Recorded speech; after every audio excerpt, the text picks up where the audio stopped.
Hello friends, ओम श्री गणेशाय नमः। आप सभी का हमारे यूट्यूब चैनल पे हार्दिक स्वागत है। आज हम आपको गणगौर व्रत की पौराणिक कथा, गणगौर की कहानी और विनायक जी की कहानी के बारे में बताएंगे। गणगौर की व्रत कथा। चैत्र का महीना आया। पार्वती जी को भाभी के उजड़ने के लिए पियर जाना था, तो महादेव जी बोले हम भी तुम्हारे साथ चलेंगे। तो ईसर और गौरा जी नंदी को साथ लेकर निकले। महादेव जी नंदी पर बैठे और पार्वती जी पैदल चलने लगी। तो लोग कहने लगे, देखो आदमी तो सवारी पर बैठा है, औरत को पैदल चला रहा है। महादेव जी उतरे, पार्वती को नंदी पर बैठाया। ये देख लोग कहने लगे, देखो औरत सवारी पर बैठी है और पति पैदल चल रहा है। ऐसा सुन पार्वती जी भी उतर गईं। दोनों पैदल चलने लगे, साथ में नंदी भी चलने लगा। अब लोग बोले, देखो वाहन होते हुए भी दोनों पैदल चल रहे हैं। तो ईसर गौरा जी दोनों नंदी पर बैठ गए। लोग बोले, देखो छोटे से जीव पर दोनों जने बैठे हैं। पार्वती बोली, भगवान दुनिया कैसी है, नंदी पर बैठने नहीं दे और पैदल चलने नहीं दे। ईसर जी बोले, पार्वती ये संसार है, यहाँ ऐसा ही होता है। आगे गए तो एक गाय उठती बैठती बेचैन हो रही थी। गौरा जी पूछने लगी, भगवान ये गाय कष्ट में क्यों है? तो ईसर जी बोले, इसके बछड़ा होने वाला है। गौरा जी बोली, बच्चे के लिए इतना कष्ट मुझसे सहन नहीं होगा, मेरे गांठ दे दीजिए। ईसर जी बोले, आगे चलो। आगे गए तो घोड़ी उठक बैठक करती दिखाई दी। गौरा जी बोली, इस घोड़ी को क्या कष्ट है? ईसर जी बोले, इसके बच्चा होने वाला है। गौरा जी बोली, मुझसे इतना कष्ट सहन नहीं होगा, मेरे गांठ दे दो। ईसर जी बोले, आगे चलो। आगे गए तो राजा की नगरी में उदासी छाई थी, डोल नगाड़े उल्टे थे। गौरा जी पूछने लगी, सब यहाँ उदास क्यों है? ईसर जी बोले, यहाँ रानी के कुंवर होने वाला है। अब तो गौरा जी माने नहीं और बोले, बच्चे के लिए इतना कष्ट हो तो मुझे बच्चे नहीं चाहिए, आप मेरे गांठ दे दो। ईसर जी को गांठ देनी पड़ी। ईसर जी ससुराल पहुंचे, पीपल के पेड़ के नीचे वास किया। गौरा जी पीहर में सहेलियों में मग्न हो गई। गणगौर नजदीक आई। ईसर जी बोले, आज गणगौर है, सब औरतें पूजा करने आएंगी। सवेरे से ही स्त्रियां पूजा करने आने लगी। गौरा जी भी सभी को सुहाग बांटने लगी। दोपहर के समय नदियों की औरतें ओढ़ पहनकर 16 श्रृंगार करके पूजा करने गीत गाती हुई आई। गौरा जी बोली, सुहाग तो सारा बांट दिया, ये औरतें तो अब आई हैं। ईसर बोले, गौरा जी चिट्टी उंगली जल में खोलो, धो, नैनों का सुरमा निकालो, मांग से सिंदूर निकाल, टीकी में से रोली निकाल और सभी स्त्रियों को अमर सुहाग दो। इस वक्त गौरा जी की मांग का सिंदूर, चिट्टी उंगली की मेहंदी, टीकी से रोली, आंखों का काजल लेके लोटे के जल में डालकर ज्वारे से सभी पूजा में आई। कन्याओं व स्त्रियों की अमर सुहाग के छींटे दिए। गौरा जी ने ईसर जी के कहे अनुसार सबको अमर सुहाग दिया। अब ईसर गौरा जी घर आए। ईसर जी जीमने बैठे, जितना बनाया सब जीम गए। अब गौरा जी भी जमीन पर बैठी तो माँ बोली, बेटी मैं थोड़ा और भोजन बनाती हूँ। तो बेटी बोली, माँ मैं तो बेटी हूँ, कुछ भी खा लूंगी। और गौरा जी ने जला बटिया और बथुआ की पीढ़ी खाकर लोटा भर पानी पी लिया।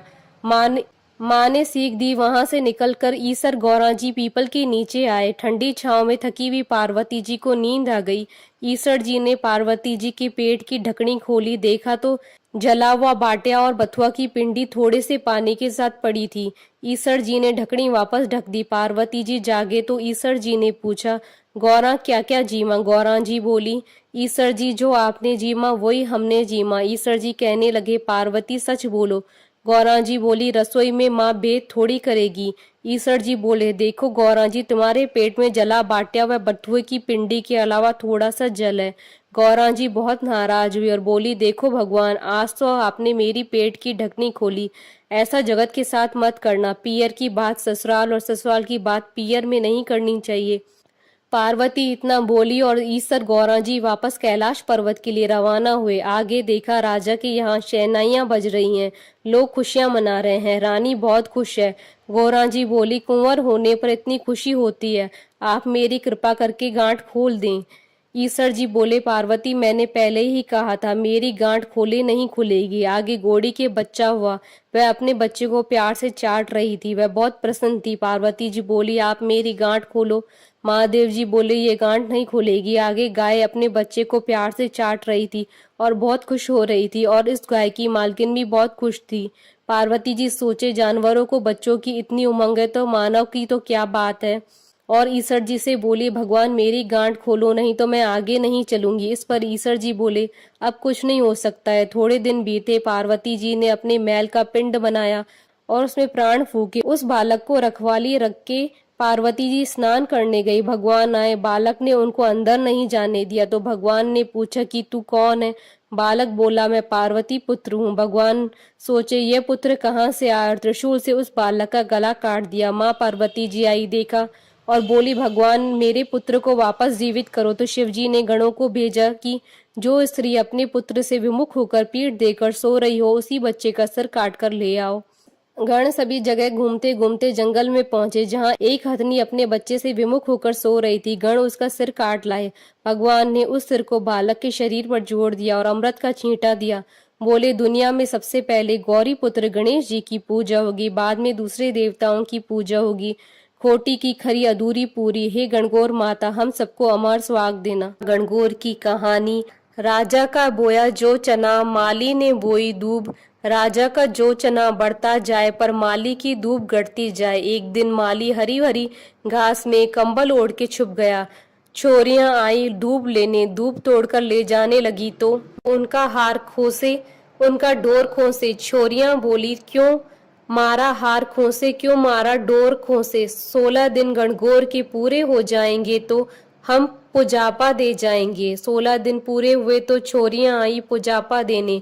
माँ से बोली, तेरा बेटा कहाँ गया? माँ बोली, वो तो गाय चराने गयो है। छोरियों ने कहा, ये पुजापा कहाँ रखे? तो माँ ने कहा, ओबरी गली में रख दो। बेटो आयो गाय चरा कर और माँ से बोलियो, माँ छोरियां आई थी। माँ बोली, आई थी, पुजापा लाई थी। हाँ बेटा लाई थी। कहाँ रखा है? ओबरी में। ओबरी एक लात मारी, 2 लात मारी, ओबरी नहीं खुली। बेटे ने माँ को आवाज लगाई और बोलिया कि माँ ओबरी तो नहीं खुले तो पराई जाई कैसे डाबेगा? माँ पराई जाई तो डाब लूंगा, पर ओबरी नहीं खुले। माँ आई, आंख में से काजल निकाला, मांग में से सिंदूर निकाला, चिट्टी अंगुली में से मेहंदी निकाली और छींटो दियो, ओबरी खुल गई। उसमें ईसर गणगौर बैठे हैं। सारी चीजों से भंडार भरया पड़ा है। हे गणगौर माता, जैसे माली के बेटे पर प्रसन्न हुई, वैसे सब पर प्रसन्न होना। कहता ने सुनता ने सारे परिवार ने। गणपति जी की कहानी। एक मेंढक था और एक मेंढकी थी। दोनों जल सरोवर की पाल पर रहते थे। मेंढक दिन भर टर टर करता था, इसलिए मेंढकी को गुस्सा आता था और मेंढक से बोलती, दिन भर तू टर टर क्यों करता है? जय विनायक कराकर एक दिन राजा की दासी आई और दोनों जना को बर्तन में डालकर ले गई और चूल्हे पर चढ़ा दिया। अब दोनों खदबद खदबद सीजने लगे। तब मेंढक बोला, मेंढकी हम मर जाएंगे। मेंढकी गुस्से में बोली कि मरिया, मैं तो पहले ही थाने बोली थी, दिन भर टटर करना छोड़ दे। मेंढक्यों बोलो, अपना ऊपर संकट आयो, अब तेरे विनायक जी को सुमर नहीं किया तो हम दोनों मर जाएंगे। मेंढकी ने जैसे ही विनायक जी का सुमरन किया, इतने में डंडो फूटियो, हांडी फूट गई। मेंढक व मेंढकी को संकट टूटियो, दोनों जन खुशी खुशी सरोवर की पाल पर चले गए। हे विनायक जी महाराज, जैसे मेंढक मेंढकी का संकट मिटा, वैसे सबका संकट मिटे। अधूरी हो तो पूरी कर जो, पूरी हो तो मान रख जो। बोलिए गणगौर माता की जय, विनायक जी महाराज की जय। आशा करती हूँ कि आपको गणगौर की व्रत कथा कहानी और विनायक जी की कहानी का ये वीडियो पसंद आया होगा। तो आप इस वीडियो को अधिक से अधिक लाइक और शेयर कीजिएगा, ताकि सभी भक्तों को इस वीडियो का लाभ प्राप्त हो सके। आप हमारे चैनल को सब्सक्राइब जरूर कीजिएगा अगर अब तक नहीं किया है तो, ताकि आप और हम कनेक्टेड रहें। साथ ही प्रेस करना ना भूलिएगा बेल आइकन को, जिससे नए वीडियो से रिलेटेड नोटिफिकेशन आपको तुरंत प्राप्त हो सके। ओम श्री गणेशाय नमः।